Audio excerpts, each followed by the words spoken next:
Oke, salam sejahtera tuan-tuan dan puan-puan, salam perpaduan kepada seluruh rakyat Malaysia. Oke, salam sejahtera tuan-tuan dan puan-puan. Kembali lagi bersama di channel ini. Satu lagi berita saya mau kongsikan kepada Anda. Berita ini sangat mengejutkan dan panas untuk Anwar. Berita ini daripada Malaysia Kini. PM berada dalam bahaya dengan pelantikan Nur Izzah si 4. Keputusan Anwar Ibrahim melantik anak perempuannya Nur Izzah sebagai penasihat ekonomi dan keuangan meletakkan Perdana Menteri itu dalam kedudukan bahaya. Menurut Pusat Mengarungi Rasuah si 4, Timbalan Ketua Pegawai K.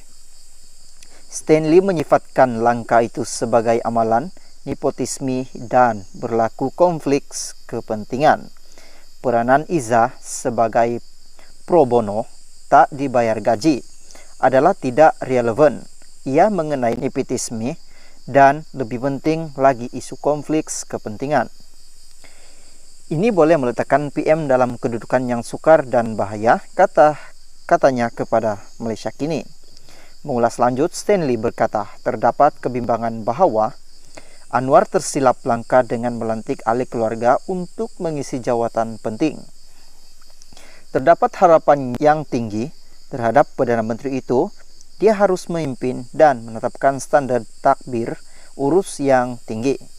Menteri lain mungkin akan melakukan perkara yang sama dengan melantik anak perempuan atau ahli keluarga mereka untuk ketuai portofolio penting. Bagaimanapun, kita dapat mengawal perkara ini. Ini pastinya bukan amalan takbir urus yang baik, katanya. Nur Izzah menerima kritikan hebat selepas pelantikan itu didedahkan semasa temu bual dengan The Star. Selaku ahli politik, Izzah pernah menjadi ahli parlimen selama 3 panggal.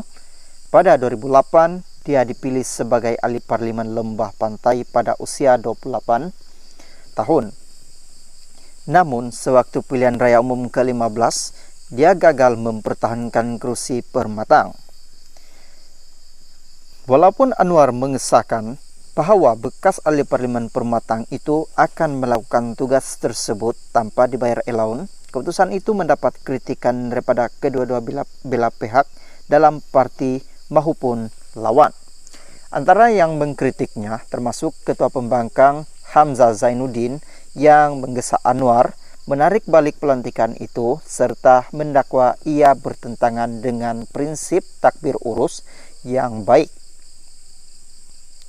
integriti dan ente rasuah. Ahli Parlimen Pasir Gudang Hassan Karim pula menyifatkan tindakan melantik Nur Izzah sebagai salah dari segi moral. Sementara itu Stanley mempersoalkan keperluan pelantikan Nur Izzah, memandangkan sudah ada Menteri Ekonomi Rafizi Rahman dalam kabinet Anwar.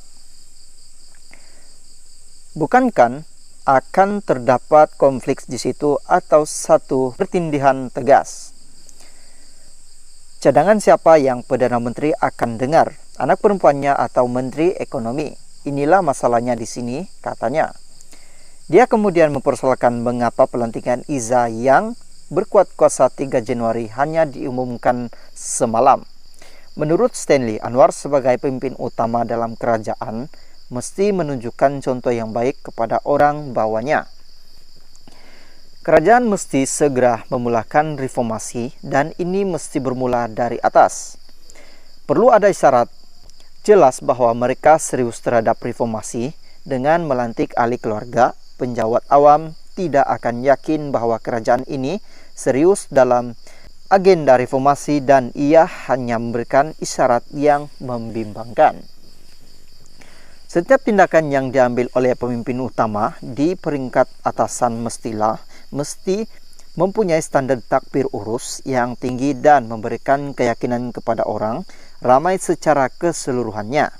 Katanya, dia menggesa agar ketulusan dan proses pelantikan politik dengan pemilihan yang hanya mengikut contoh amalan terbaik. Kelayakan, permohonan dan proses pemilihan perlu didedahkan kepada umum dan tulus supaya individu yang berminat berpeluang memohon jawatan itu, katanya. Jika Anwar mahukan individu yang paling layak memegang jawatan itu, ruang perlu dibuka kepada orang ramai mohon jawatan tersebut, kata Stanley. Bagaimanapun, bagaimana kita boleh yakin bahwa Iza adalah orang yang paling layak dipilih untuk tugas itu? Apakah petanda aras yang kita letakkan di sini soalnya? Oke, salam sejahtera tuan-tuan dan puan-puan, salam perpaduan kepada seluruh rakyat Malaysia. Oke, salam sejahtera tuan-tuan dan puan-puan. Satu lagi berita saya mau kongsikan kepada Anda daripada Sinar Harian. Kemana hala 7, pemimpin UMNO dipecat, digantung.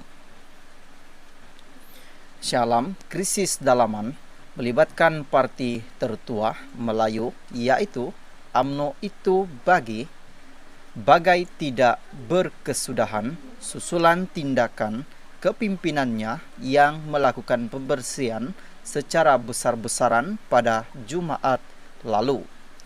Majlis Kerja Tertinggi MKT UMNO dalam syarat pada Jumaat telah memutuskan bekas ahli parlimen Rembau Khairi Jamaluddin Abu Bakar dan bekas pengurusi UMNO Selangor Tan Sri No Omar dipecat daripada parti.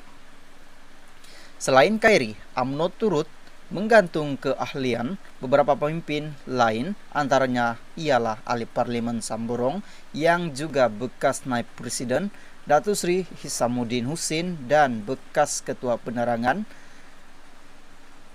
Sahril Sofian Hamdan selama 6 tahun.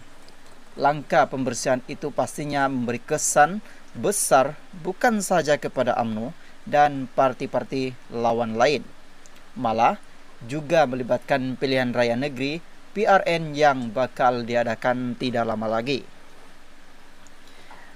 Bagaimanapun, tindakan dan hala 7 pemimpin UMNO yang terkesan akibat pembersihan parti itu sudah tentu menjadi tumpuan pada ketika ini.